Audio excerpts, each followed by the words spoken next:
what comment do I have to make on events taking place in Sudan at this present time?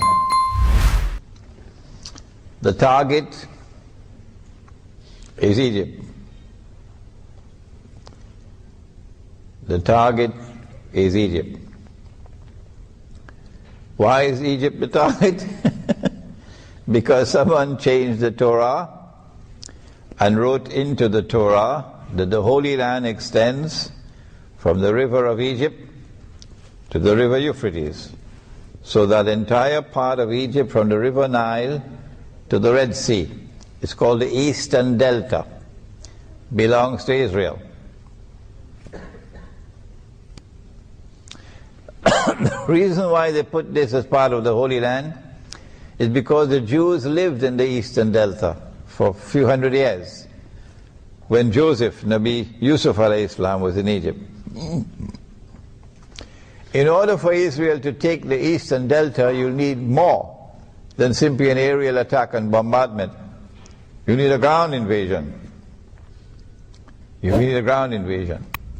But Egypt is a big country, and Egypt will respond ferociously. So you need a multi-pronged attack on Egypt. And that's why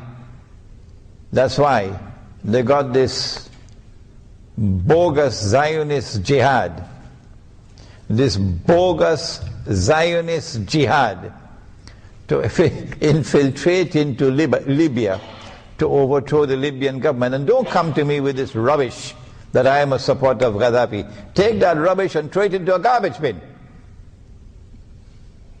I've never been a supporter of Gaddafi, and I'm not a supporter of him now, so take that rubbish and throw it into a garbage bin.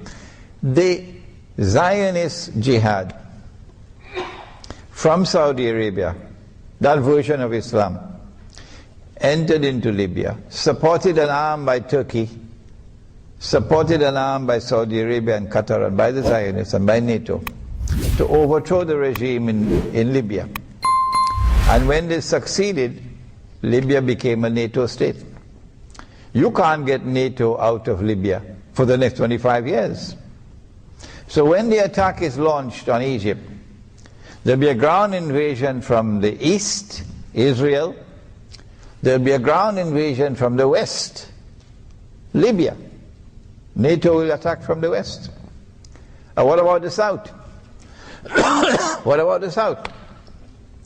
Now you can understand why they went fishing in the south, fanning the flames of sectarian warfare in Sudan, actively intervening the Anglo-American alliance and the Zionists, actively intervening in southern Sudan to fan the flames of sectarian warfare, and then finally forcing upon the government in Sudan to do what it just did. So southern Sudan is now an independent state. So when the attack is launched, you have to destabilize northern Sudan or Sudan. And so the attack is going to come from all three sides, ground invasion, from the south, from the east, and from the west. And from the Mediterranean you'll have a naval blockade and naval bombardment. I don't see how Egypt can even stand a chance.